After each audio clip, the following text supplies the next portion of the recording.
My name's Scott Merwin. I'm a clam pro and a professional fishing guide full-time. This is my Arctic Bearcat. It's a tool. It's not for fun for me. It's not for, you know, going out and riding trails. It's a tool, you know. I have it set up so all my tools are right here together so I can move quick on the ice and follow those fish and jump from one spot to the next spot. You know, this helps me get around real quick and drill a spot out real fast, check it, see if there's any fish hanging out there, and then move on to the next. Everything I've done here is I've set up and I'm still working on it, but from the auger racks back to, you know, where I keep my house when it's cold. This is my nebulous. I keep this on here just in case I do go through the ice. I can pull that rip cord real quick and it'll float me to the top, and it'll also keep my machine suspended down below so we can recover it quicker.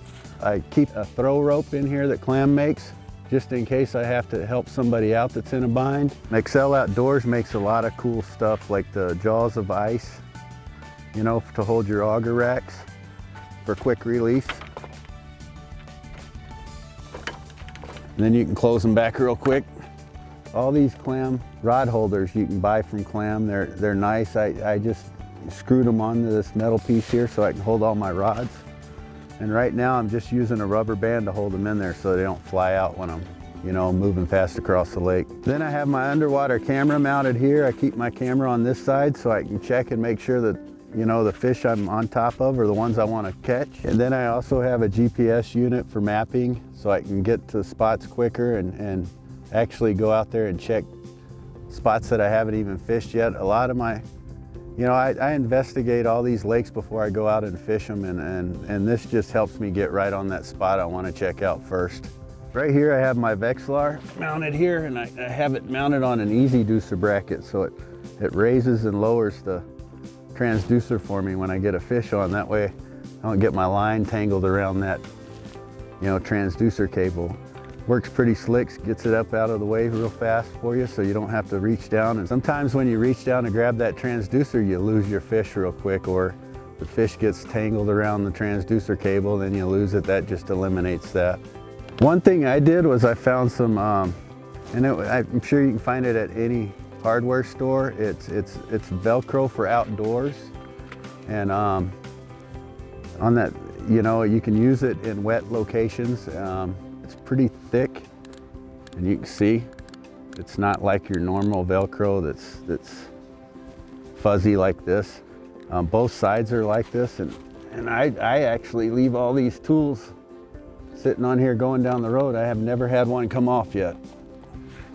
That way I have quick access to my line snippers and, you know, my easy deucer remote, you know, in case I need these to get a hook out. They're right there. I also carry a flashlight to glow my jigs up. And all this stuff, I haven't had any problems with it coming off going down the road at 70 miles an hour, so, or at least not yet anyway. Then back here, I just have a sled that you can buy. It's basically a base sled for the Legend or Scout. And I mounted it to the back of my sled so I could carry my, my Legend or my Scout back here. And that way, if it is cold, I can jump off, hop in my house and warm up. Down here underneath, we got scratchers, and what these are for is when it's glare ice out here, it throws a little bit of ice shavings onto your slides so they don't stick. I still don't suggest going too fast on glare ice. You know, you don't want to get them too hot. And I try and hit snow patches if I see them most of the time. Sometimes there's snow patches, but recently we hadn't had a lot of snow, so these scratchers have been doing all the work for me.